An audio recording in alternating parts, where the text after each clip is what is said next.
tournament. Let's get this game started. Aragel, the first map of play here. Oh, I lied. It's going to be Miramar. It's going to be Miramar. Whatever. We're going back and forth. It's fine. We'll do all of them. We'll do all of them. And soon enough, as you saw in the announcement just earlier, we'll get Taco in the mix as well. Excited for that to happen. But, of course, 6 games to be taken down first. And as you said, we're starting on Miramar. Good place to get things started. But that means that these teams are really going to have to play around the edge if they're coming in late a bit differently. And then those teams in the center need to control their angles, control their little zones of control that they have a lot more diligently. I mean, we heard it right from the start of the tournament. Every team that wasn't part of those hot drops said, can they please just continue doing this? It gives us so much more space, regardless of whether they're playing center or edge. The fact that we have 2 teams out early, and most of the time 2 teams here for backup. You land on that roof and there's only 1 gun available for you. This is exactly the gun you would have wanted. Oldest though has a Psyker as well, and Armor 2 could just be the win con for him in this early fight. And for Twisted Minds, we just talked about them, a couple of good games in a row. While they're 7th 11th now, that could change. They do not want to lose Perfectix right from the start of match number 1 of the final day. Well, this is going on the hunt. Adam is here to back him up. Perhaps a little bit of lagged behind. A little bit. That's a lot of care in that shotgun. Because Adam, with that wide swing around, he's definitely going to the proper angle. But Oldless, I think, need to be called back. Wanted to go a bit more aggressive. Perfectix peeks on out, does not get the knock, and actually just shows his position for Adam to try and capitalize on. The knock still doesn't happen, but Perfectix down to 20 HP, and there is no backup for him yet. You can see that now Lou is coming over, but it might just be too little, too late. Adam finds the first, and we hit it. Only 2 more seconds now. It's going to be.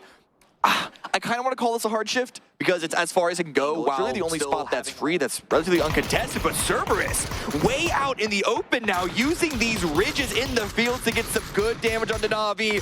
Alia is already taken down. Haisaki with a great follow-up frag grenade. This could be explosive. Yep, sure could. They crossed over from the gas station first. It's already found second, found now third as well. As Cerberus wants more points off of this. They're sat close to Na'Vi on the leaderboard, and now it's just Melman left alive. Super early for such a sneaky play, but they seem to be making good out of it. It's only Mel up for Na'Vi. Tiamba's shots at range did push Cerberus away. So this could give Na'Vi the opportunity for the revive, but Solozi has a couple more frag grenades with Na'Vi's name on it. Mel still avoiding it. Mel's still up and at him. And while this fight unfolds, everyone else is... They've got to be flipping their heads now, because this circle could potentially shift into Los Leones come phase 4. We have got unplayable terrain right in the center of it, and I have no way of calling where this one is going to take us. But for now, let's stay with Na'Vi. That does make this fight more valuable for Cerberus because they cannot guarantee points elsewhere later on in this game, and Mel just needs to stick these revives. The damage, the bleed out for his teammates. Already lost 1, doesn't want to lose anymore. And the question is, does Cerberus push this effort, or do they take this option, this moment to try and rotate around? Get extra points, try and see what you can find, because as you just said, I mean, it's already now too late to really claim proper real estate on the other side. Example falls. Melman was able to get Alia back up, but with nades now coming in as well, it's only going to be a matter of time. There they fall. Tygan able to rack them up. Cerberus annihilates from that Na'Vi. third-party opportunity so they can rotate in. We're watching Ascend now driving past Third Eye. Brex does get the knock on to Adam, and the rest of Third Eye is not in an immediate position to try and respond. Adam does get finished, but does Third Eye stick around for this? Well, Mika kind of out of his vehicle now, forced to stick around. I think that's going to force the rest of Ascent to stick into this position as well. Chris. Ascent came in from the hard north side to this circle, but forced to make the wrap around. Nice off angle on Chris, finds Richie. We'll see if he can get the second off, and Mika, crucial that he got help. And actually Salute from further up towards the northern side now, up close to Los Leones, takes out all this, and there you go. Call out in the field. We'll see if they get the circle towards them or not. No, it's going northwest. Everyone's gonna have to make a play here, but for now it's Luminosity trying to take out Giplet. Just 2 up, 2 down, as I believe it's Tosi trying to make his way out of it. Good follow-up grenades as well. Continuing to push the effort, push the matter against the Sonics. 2 top contenders falling early as Cerberus. Himas goes down. Should be a pretty simple rest. As I say that it's a molly onto Haisaki. Should be able to dodge him. If it happened to Nate, he would have been instantly out. Oh, that second one, or rather third, almost tags him for the final burn needed. But yes, Haisaki is still up. That does delay the timing for the revive and the potential team fight here. But Luminosity, they're trying to get involved, but Shrimsy is making them pay for it. Snaker's now down. Mind playing around that rock. They have to take the fights here. They know that getting into the city at this point probably won't be possible, so salvage what you can out here on the northeast side of the circle. See how many kills you can get before you make the inevitable, somewhat suicidal push in towards the center of the circle. Haisaki running in the blue. His entire team is still alive, but nothing he can do but make the run on foot. I think Isaki was spotted. And that's going to be H-Twin taking him out. Tycon remaining with the Groza in hand, but as you say, out in the blue. Sololzi peeking in from the window, dealing some good damage there. But taking out a 1 HP, Mime is finally able to put a stop to that. It's all into Tiggleton now, up close and personal, trying to take care of this last big threat. At the very least, the rest of the Sonics are trying to move out from this position, but the timing has been far inside the city now. This fight is going to come to an end eventually.